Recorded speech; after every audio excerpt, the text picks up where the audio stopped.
pagi. Bagaimana kabar hari ini? Baik. Siap untuk mengikuti mata pelajaran Bapak? Siap. Ya, ketua kelasnya mana? Saya. Bagaimana absensi? Aman? Ada yang tidak hadir? Ada. Nah, datanya nanti dikasih setelah mata pelajarannya. Iya. Oke. Sebelum kita mulai mata pelajaran ini, saya mau untuk tugas pimpin doa dulu. Sebelum kita mulai pembelajaran pagi hari ini, marilah kita sama-sama berdoa menurut kepercayaan masing-masing. Berdoa mulai. Berdoa selesai. Oke, terima kasih. Hmm.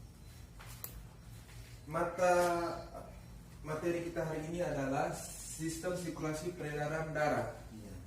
Kita harus tahu dulu pengertian dari sistem peredaran Iya. pada manusia.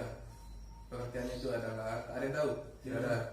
Sistem peredaran darah merupakan alat suatu sistem transportasi yang berfungsi untuk mengedarkan oksigen serta zat makanan ke dalam seluruh lapisan sel tubuh manusia, serta dapat juga mengangkut karbon dioksida dan zat sisa ke dalam suatu organ pengeluaran.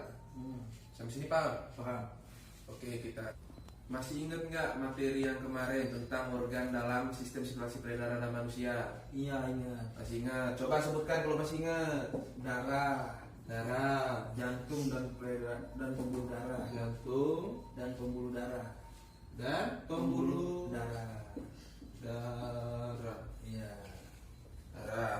Oke, karena masih mengingat, berarti kita lanjut ke babak selanjutnya, Nah. yaitu plasma darah.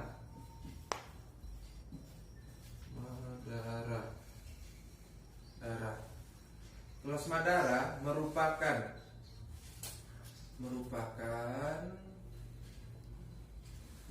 zat antibodi bagi manusia. Plasma darah juga punya ciri umum, yaitu cairan darah yang warnanya merah Kuning. kekuningan. Oke. Plasma darah itu memiliki protein. Protein plasma darah itu terdiri dari, ada yang tahu tidak? Ya, Tiga. Ya. Bapak bantu. Yang pertama itu albumin. Yang kedua Globulin. globulin. Itu yang kedua tadi. Yang ketiganya, Fibrinogen. coba diulang apa? Fibrinogen. Fibrinogen. Iya. Fibrinogen. Coba jelaskan dari ketiga ini. Angkat tangan.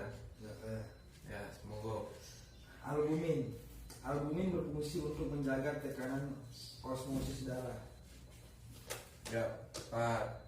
Terus Kalau globulin berfungsi untuk membentuk trombin dan antibodi.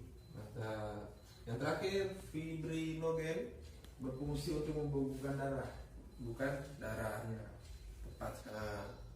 Sudah benar yang dijawab tadi ya. Sekarang kita lanjut ke leukosit dan Darah putih, sel darah putih.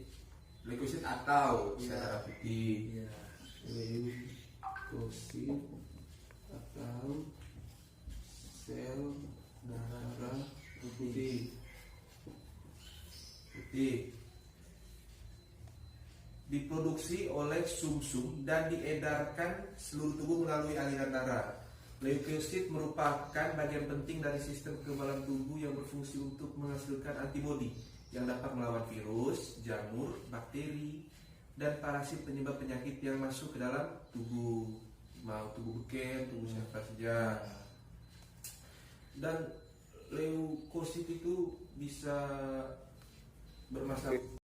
Ada yang tahu tidak penyebab leukosit itu tinggi berdasarkan jenis leukosit? Leukosit apa saja? Ya, saya tahu. Yang pertama itu neutrofil. Tempat. Yang kedua limfosit. Terus sekali. Yang ketiga monosit. Mantap. Yang keempat eosinofil.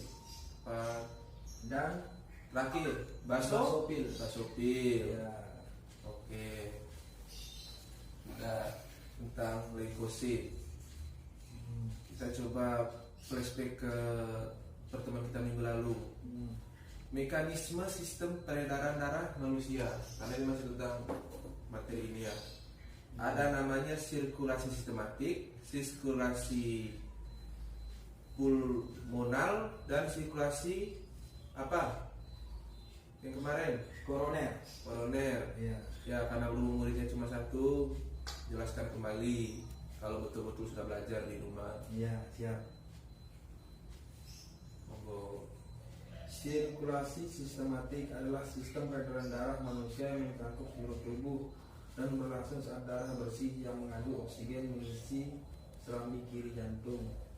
Ya tepat. Terus yang kedua sirkulasi pulmonal. Sirkulasi pulmonal disebut juga sirkulasi paru, merupakan sirkulasi darah dari jantung menuju paru-paru dan sebaliknya. Yang terakhir Sirkulasi koroner. Jantung juga membutuhkan asupan oksigen dan nutrisi untuk bisa berfungsi dengan baik. Nutrisi untuk jantung ini dialirkan oleh darah ke otot jantung melalui pembuluh arteri koroner. ya tepat sekali. Ya. Pada sistem darah manusia itu memiliki gangguan salah satunya itu nanti kalau bukan sudah tua penyakit jantung koroner, gagal jantung, terus henti jantung, penyakit jantung bawaan itu faktor keturunan, jadi diturunkan penyakit itu. Ya. Apalagi ada yang tahu selain itu? Karena Bapak sudah bagi modul kemarin. Apa tadi? Gangguan pada sistem peredaran. Nah, apa-apa saja. Bapak sudah sebutkan tadi itu kayak gagal jantung, habis itu penyakit jantung bawaan. Selain itu, Henti jantung. sudah tadi itu. Penyakit jantung bawaan. Sudah. Penyakit arteri prepare. Antri prepare. Nah, Dan kelainan otot jantung atau lemah jantung. Jantungnya lemah. Oke, berarti sudah paham. iya paham. Oleh karena itu penting bagi siapa saja untuk selalu menjaga kesehatan. Kayak kamu ketua kelas makan 3 kali sehari, minum yang cukup, Ya. makan yang bergizi, 5 sehat 4 sempurna. Ya. Sistem peredaran darah itu kan cara menerapnya dengan hidup sehat seperti berolahraga secara teratur. Iya. Jangan baring-baring, main-main saja di Wadius. Siap. Mengerti. Tidak merokok. Ada yang merokok di sini. Saya. Astagfirullah. Masih akan SMP.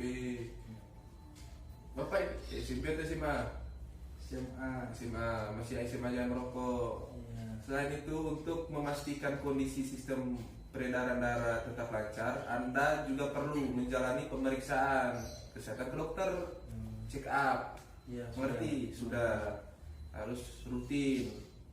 Anda pun bisa bertanya kepada dokter bila masih memiliki pertanyaan seputar sistem peredaran. Kalau bingung, tanyanya ke Dokter. dokter. Ada yang bingung tidak? Iya paham. Paham? Iya. Jadi kita masuk ke pengertian selanjutnya adalah pengertian sistem sirkulasi pada hewan. Sistem sirkulasi pada hewan merupakan suatu sistem organ yang memiliki fungsi untuk memindahkan zat dari dan ke sel. Sistem ini berfungsi untuk mempertahankan kestabilan suhu, pH, cairan, dan homeostatis. Ada 3 macam sistem peredaran darah peredaran darah. Yang pertama sistem difusi, yang kedua sistem peredaran terbuka, yang ketiga sistem peredaran darah tertutup. Coba jelaskan yang bisa jelaskan itu coba jelaskan. Sistem difusi Difusi. terjadi pada invertebrata rendah seperti Bronchio, amoeba maupun hidra belum mempunyai sistem sirkulasi berupa jantung dengan salurannya yang merupakan jalan untuk peredaran makanan. Selanjutnya sistem peredaran terbuka. Sistem peredaran terbuka pada sistem peredaran terbuka darah digantikan dengan hemoglobin. Sistem peredaran tertutup sistem yang menghindarkan darah dan getah bening di dalam pembuluh yang rumit.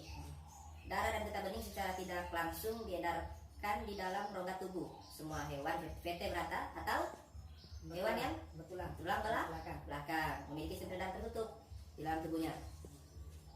Selanjutnya sistem sirkulasi vertebrata. Sistem sirkulasi pada vertebrata dibagi menjadi sistem sirkulasi pada Pisces, sistem sirkulasi pada amfibi, dan sistem sirkulasi pada reptil. Sirkulasi pada Pisces itu apa? Dibandingkan dengan peredaran darah hewan lainnya, peredaran darah ikan merupakan peredaran darah yang paling sederhana.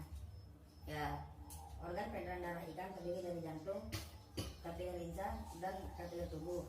ya, Proses peredaran darah ikan mengalir dari bilik di jantung melalui insang. Di insang terjadi pertukaran oksigen dengan karbon dioksida. Kemudian darah mengalir ke seluruh tubuh. Setelah itu darah akan masuk ke serambi di jantung. oke. Sistem selanjutnya pada amfibi. Darah mengalir dari jantung ke paru-paru dan ke seluruh tubuh. Peredaran darah amfibi merupakan peredaran ganda. Kenapa bisa ganda? Karena darah melewati jantung 2 kali. Amfibi memiliki organ peredaran berupa jantung, pembuluh vena, dan pembuluh arteri. Selanjutnya sistem peredaran pada reptil. Ada yang bisa? Ya. Hmm. Organ peredaran darah reptil terdiri dari jantung, pembuluh darah vena, dan pembuluh darah arteri. Reptil memiliki jantung dengan 4 bagian. Pada 4 bagian jantung itu terdapat 2 serambi dan 2 bilik. Namun antara bilik kanan dan bilik kiri dibatasi sekat yang belum sempurna sehingga masih terjadi percampuran antara darah yang mengandung oksigen dan karbon dioksida. Oke.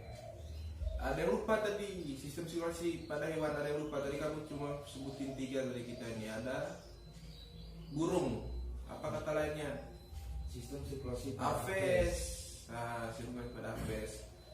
Burung mempunyai 2 sistem peredaran darah, yaitu sistem peredaran tertutup dan sistem peredaran ganda. Kemudian darah yang mengalir melalui pembuluh darah, inilah yang disebut sebagai sistem peredaran tertutup. Sistem peredaran burung memiliki 2 fungsi utama. Fungsi pertama adalah menjaga suhu tubuh. Fungsi kedua, sebagai alat transportasi untuk nutrisi. oksigen dan sisa metabolisme dan hormon. Iya. Oke, sudah paham sampai di sini? Nah, dari semua materi yang Bapak sudah jelaskan sistem peredaran darah pada manusia dan sistem peredaran pada hewan, sudah paham semua? Ya. Ya, paham. Bapak kasih contoh, Bapak sudah siapkan peraga untuk kalian pahami. Ini contoh untuk sistem peredaran pada manusia. Jadi Bapak akan jelaskan dulu. Darah berasal dari paru-paru. Darah yang berasal dari paru-paru itu mengandung oksigen, kaya akan oksigen. Dibawa masuk ke serambi kiri, ke sini, Sambil kiri ya. serambi kiri. Kemudian masuk ke bilik kiri, di sini. Kiri. Bilik kiri lalu diedarkan ke seluruh tubuh. Di sini terjadi proses pembakaran. Sisa pembakaran darah mengandung bukan O2 lagi, darah sudah mengandung CO2, karbon dioksida. Lalu masuk ke serambi kanan. Dari serambi kanan masuk ke mana? Bilik kanan. Bilik kanan. Di bilik kanan darah akan kembali lagi ke paru-paru dan begitu terus. Darah di sini dia mengandung CO2 waktu main paru-paru dan terjadi berulang-ulang itu. Nah, paham? Ya. Ya. Kalau sudah paham, Bapak akhiri saja mata pelajaran hari ini. Ada yang bertanya? Tidak? Ya. Cukup. Bapak akhiri. Terima kasih atas perhatian dan partisipasi saudara-saudara. Mohon maaf jika ada kekurangan. Bapak meminta semua kalian belajar sampai rumah, belajar kembali, buka buku lagi. Dan nanti Bapak buka kelas, tolong sebarkan LKS, lembar kerja siswa, Iya. dikumpulkan minggu depan di jam yang sama. Oke, sebelum mengakhirinya ke kelas kembali pimpin doa. Untuk mengakhiri pelajaran pada pagi hari ini, marilah kita sama-sama berdoa menurut kepercayaan masing-masing. Berdoa mulai. Berdoa selesai. Amin. Terima kasih banyak. Kurang lebih Bapak mohon maaf. Selamat pagi. Bagi